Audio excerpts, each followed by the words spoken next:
Well, welcome back to Piatt County for CI Living. It is our town, Cerro Gordo, where there are many different ways that you can choose to recognize a loved one. And one local business here in town is helping people to literally wear their memories. Our storyteller, Erin Valley, introduces us to the owner of Blossoms and Memories. That's right, and she's going to join us on the show in a little bit.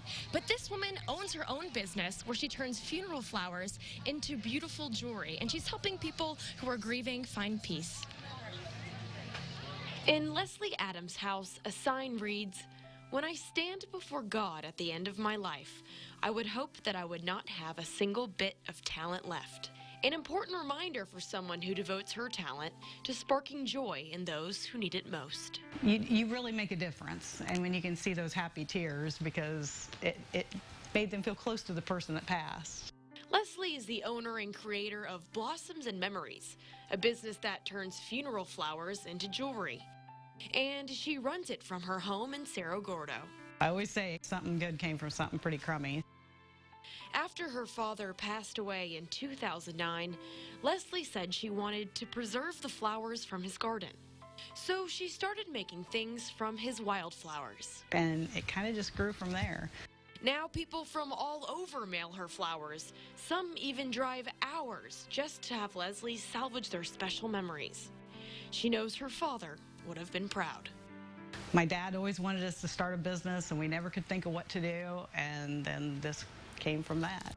Leslie colors most of the beads she makes with funeral flowers, but she'll also use birth and wedding flowers as well as materials from clothing. Those are kind of happy memories, and I usually encourage people to bring a piece of material or a piece of clothing that had a happy memory, because then you can add that happy memory to something that was kind of tragic. Even if she's rather secretive about her process, she says it all comes down to drying out the flowers, mixing them into a resin, and placing them in a setting. Now, this is truly an operation run from her home. She even dehydrates her flowers inside her kitchen oven. Right now, orders take about 10 weeks to get done.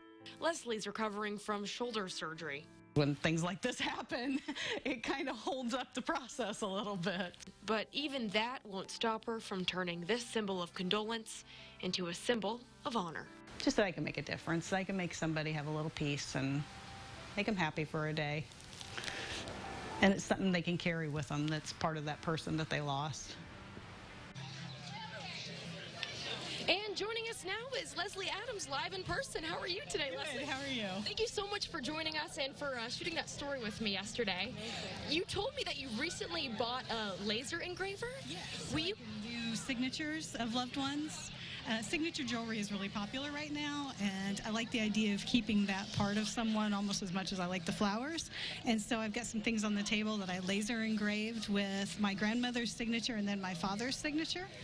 Oh, you know, a lot of people do tattoos of, like, Yes. signatures. Mm-hmm. Yes. This seems a little less painful. Yes, yes, for us chickens. If you don't like needles, this is the way to is go. it. Perhaps you described this in the story. It's a little hard to hear out here, but how is it that you're taking the flowers and transitioning them into something that's going to live on forever like this?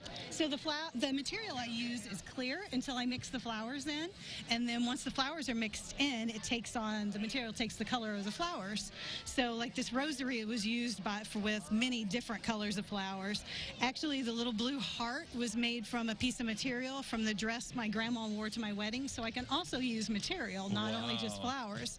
I can't believe how bright that color is from a natural material. That's so neat. The little yellow heart is actually from a pair of SpongeBob pajamas that my son got my dad the year before he passed away. Wow. And so we made a necklace from that. What's the turnaround time on stuff like About 10 weeks right now due to this. Yeah. It's kind of hard to work.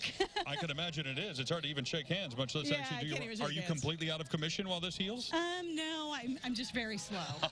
Very slow. I'm like that, and I don't have an excuse. I'm Well, always so, very slow. Sometimes so. I'm that too. Do you have, like, a catalog of things to choose from? Or because I'm seeing ornaments, necklaces, charms. Like, how do you know what you want to use like to make, I guess. I have a website, that's blossomsandmemories.com. I also have a Facebook page. I also can, if you call me and say, my husband passed away and he loved motorcycles, I can look for things that are a little more specific to them to do that, to do the jewelry with. I like the things to be a little more personal and not just generic for everybody. I saw on your website that you can even use pet hair and turn that into a piece of jewelry. Yes, yeah. I haven't had a lot of call for that, but I can do that. Well, it's beautiful. Thank you for sharing it with us, and we'll connect everybody on the website, right? So CILiving.tv if go you want check to out that stuff. place your orders. Put this woman to work. All right.